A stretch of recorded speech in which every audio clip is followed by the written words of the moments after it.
राम राम दोस्तों।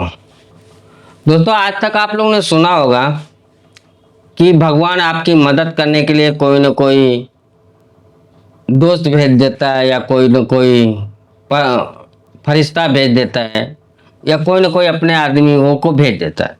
लेकिन भारत के केस में उल्टा है। भारत की मदद करने के लिए भगवान ने दो दुश्मन भेजे हैं, वो भी ताकतवर दुश्मन है। एक का नाम इमरान खान और दूसरे का नाम शी जिनपिंग है। दोस्तों, आप लोग ये कैसे कह सकते हैं, आप लोग ऐसा बोल सकते हैं कि कैसे कह सकते हो कि इमरान खान भारत का भला किया और शी जिनपिंग भारत का भला किया?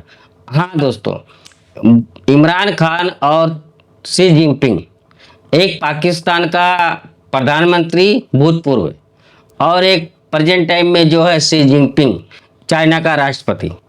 ये दोनों भारत की इतनी मदद की है, इतनी मदद की इकोनॉमी बढ़ाने में कि इसका कुछ जवाब नहीं है। दोनों ने अपने देश का तो कुछ भला नहीं किया। दोनों ने अपने देश में जो तबाही की है ना, वो कोई दुश्मन भी नहीं कर सकता। आज हम बात करते हैं एक एक नेता की। दोनों नेताओं के बारे में बारी बारी से बताऊंगा मैं।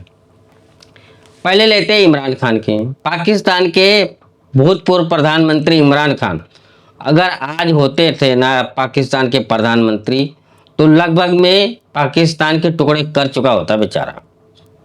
ये पक्का छुपा एजेंट है भारत का, और वो भी दिखावे के लिए ऐसा दिखाता है कि भारत का एक नंबर का दुश्मन है वो। लेकिन ऐसे उसकी हरकतें देखो ना, तो ऐसा लगेगा भारत के नजरिए से कि ये तो भारत का मदद कर रहा है। सबसे पहला काम उसने किया कि अपनी सेना में फूट डाला उसने।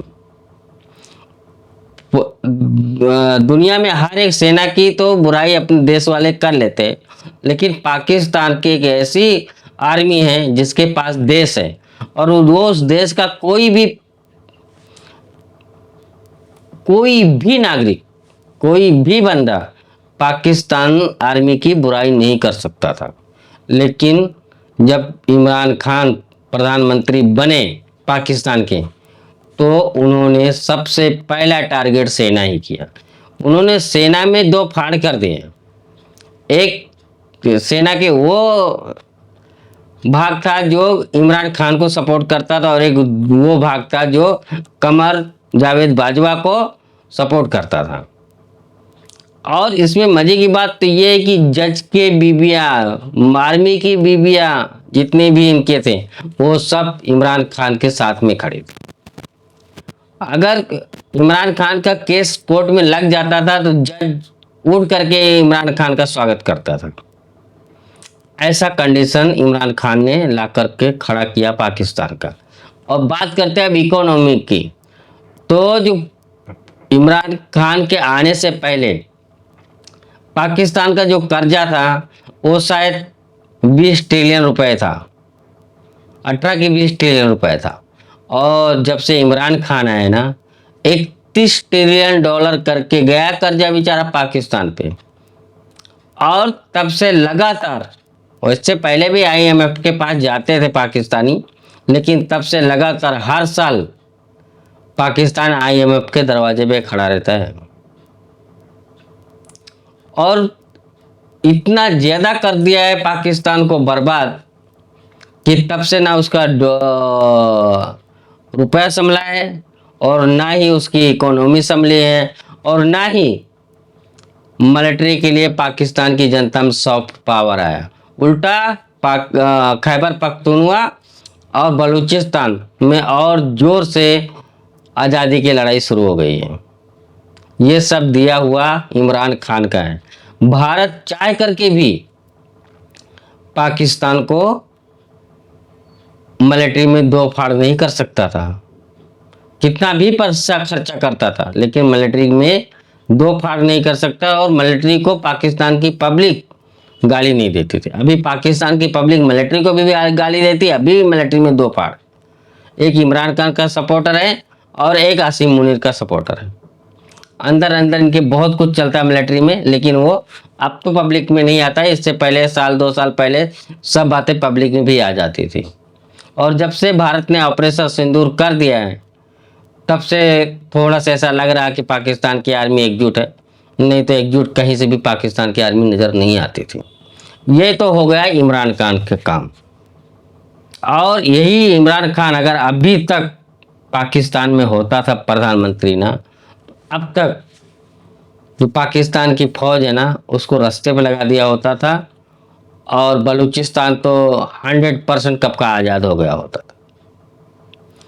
अब आते हैं अपने दूसरे पड़ोसी शी जिनपिंग के, चाइना का जो राष्ट्रपति बना घूमता है। ये बंदा जब से राष्ट्रपति बना है, तब से चाइना का तो किसी भी तरह से फायदा नहीं किया, नुकसान ही नुकसान किया है उसने। उसका ही काम था CPC चालू करने का पाकिस्तान में, वो पूरा डूब गया। और उसी का काम था कि जो पूरी दुनिया में ट्रेड वार सबसे पंगा लेने का, अमेरिका से पंगा लेना, यूरोप से पंगा लेना, ये सब चाइना का ही काम था, शी जिनपिंग का ही काम था। चाइना मतलब शी जिनपिंग का ही काम था। उसकी चाइना की ग्रोथ जब से आया है तब से 5% से ज़्यादा नहीं हो पाई। 5% भी चाइना की ग्रोथ रुकी हुई। और रियल एस्टेट जो सेक्टर था वो पूरी तरह से बर्बाद हो गया। आप गूगल पे सर्च कर सकते हैं चाइना के रियल एस्टेट का जो सेक्टर है उसका क्या हालत हो गई। और यही हाल चाइना की बैंकिंग का हो गया है। और चाइना का बैंकिंग का ये हाल हो गया है। और आप लोग इसी के राज में वो अलीबाबा का जो क्या नाम था, वो जिसको जो बिजनेसमैन को उसको गिरफ्तार करवा दिया था।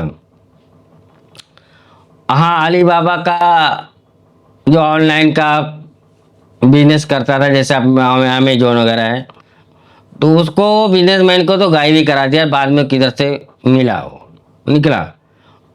और जो ना वहाँ पे बेरोजगारी दर है चाइना में बढ़कर 20% हो गई है। और कोई भी आदमी जब से शी जिनपिंग बना, कोई भी अपने बच्चे को PLA में नहीं भेजना चाहता, जो चाइना की आर्मी है उसमें नहीं भेजना चाहता। ये सब शी जिनपिंग के ही कारण हुआ है। डोकलाम में देख लिए शी जिनपिंग के कारण चाइना का क्या हालत हुआ है। पूरी दुनिया में अलग थलग जैसा पाकिस्तान पड़ा हुआ है, वैसे ही चाइना पड़ा हुआ है। अमेरिका से अलग उसकी दुश्मनी चल रही है, भारत से अलग दुश्मनी चल रही है। और पाकिस्तान में अपने हथियारों की धज्जियां बिगड़वा चुका है शी जिनपिंग ही। अब पाकिस्तान में जब भारत ने ऑपरेशन सिंदूर किया है, जिस तरह से चाइनीज सामानों का, हथियारों का या एयर डिफेंस सिस्टम, जिस तरह की भी मदद किया है चाइना ने, पूरा जोर लगाया था। एक तरह से पाकिस्तान नहीं लड़ रहा था भारत से, चाइना और टर्की भी लड़ रहा। पूरा ताकत लगाने के बावजूद भारत ने 7-8 घंटे की टोटल वार में पाकिस्तान को पस्त कर दिया। और पाकिस्तान को ही नहीं पस्त किया, चाइना को पूरी तरह से पस्त किया। ये सब चाइना की दुर्गति हुई है शी जिनपिंग के राज में। शी जिनपिंग की जगह और कोई होता था, समझदार होता था, तो ना वो ट्रेड वार के चक्कर में पड़ता था और ना ही पाकिस्तान की इतनी मदद करता, ना ही ये जो वन बेल्ट चाइना है ये चलाता था, ना ही पाकिस्तान का जो CPC बनाया है, और ना ही उसमें पैसा अटकता था। जो शी जिनपिंग से पहले जो राष्ट्रपति जितना बना करके गए थे चाइना का, वो सब शी जिनपिंग ने डुबो दिया है दोस्तों। अगर 5 साल शी जिनपिंग और रह गया तो चाइना इतना नीचे गिर चुकेगा कि 5 साल में भारत चाइना की GDP के बराबर खड़ा हो जाएगा। हाँ, 2025 30 नहीं तो 32-33 तक, 2032-33 तक अगर शी जिनपिंग चाइना का बना रहा राष्ट्रपति, तो समझ लो कि भारत 32-33 तक आगे निकल जाए और शी जिनपिंग की चाइना नीचे गिर जाएगा। तो रोज जो भारत की मीडिया में ये हो रहा कि चाइना का तख्ता पलट हो गया, ऐसा हो गया, वैसा हो गया, ऐसा कुछ हुआ नहीं शी जिनपिंग के साथ में, वो सही सलामत है। और मैं तो कहता हूँ कम से कम 5 साल चाइना का राष्ट्रपति शी जिनपिंग और रहे, जिससे भारत जीडीपी के मामले में चाइना से बहुत ज़्यादा आगे निकल जाए दोस्तों। मेरी तो यही मनोकामना है कि जिस तरह से पाकिस्तान का इमरान खान को वहाँ की फौज ने हटा दिया है, एक तरह से भारत का नुकसान हुआ है, वैसे शी जिनपिंग को अभी ना हटाए, कम से कम 5 साल बना रहे। और शी जिनपिंग की राज में देख लो, वहाँ से जितनी भी बड़ी बड़ी कंपनियाँ भाग रही, पहले सैमसंग भागा, एप्पल भाग गया, फॉरगन भाग गया, बहुत सारी जो बड़ी बड़ी मल्टीनेशनल कंपनी हैं वो चीन छोड़ करके भाग रही और वो आ रही है भारत में।